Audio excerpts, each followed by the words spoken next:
Assalamualaikum warahmatullahi wabarakatuh. Saudaraku, kita membahas pada bagian kedua langkah-langkah konkret menuju persatuan umat.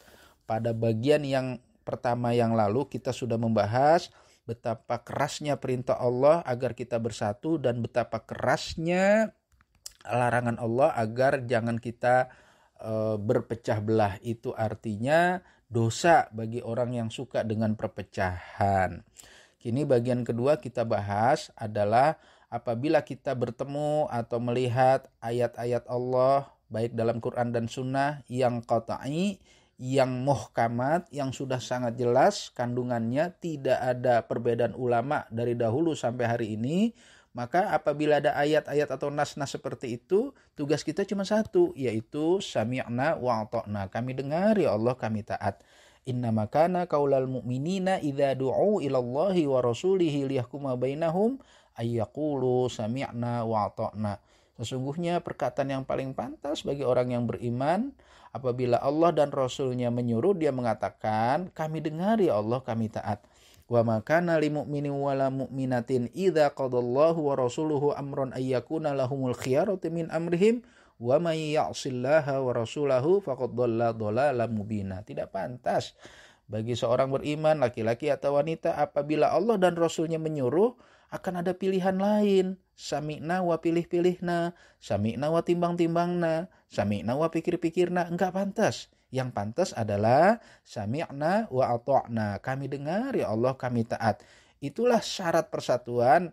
Jika ketemu atau melihat, membaca ayat-ayat yang qat'i, yang muhkamat, yang sudah tidak diperselisihkan lagi oleh para ulama, maka tugas kita hanya mendengar dan taat. Kalau tidak, maka sampai kiamat pun umat ini tidak akan bersatu. Namun, saudaraku seiman, bahwa ketika kita melihat perbuatan orang lain yang kita anggap menyimpang, jangan buru-buru memvonis, karena akan buyar lagi nih persatuan kita, gitu ya. Jadi ayat-ayat yang tadi itu hanya untuk diri kita dulu. Jadi untuk diri kita, ketika kita tahu ayat ini, kita amalkan. Tapi ketika ada orang lain kita lihat tidak sesuai atau melanggar, jangan segera kita memvonis.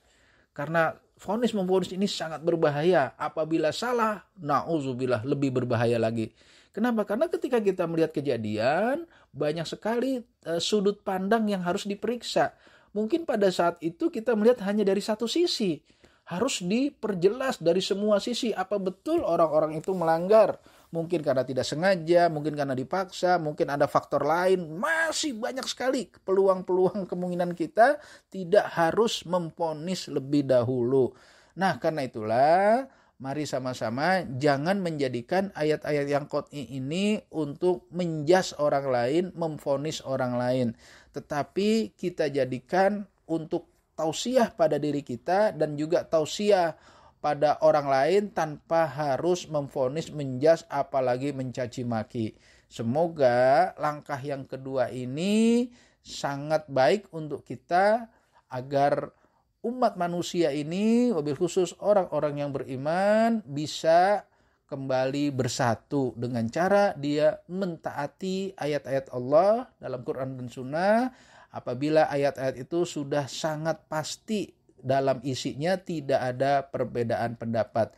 Semoga kita diberikan rahmat oleh Allah Subhanahu wa taala dengan hati yang bersih, dengan niat yang baik, bahwa kita memang harus bersatu. Billahi taufiq wal hidayah. Assalamualaikum warahmatullahi wabarakatuh.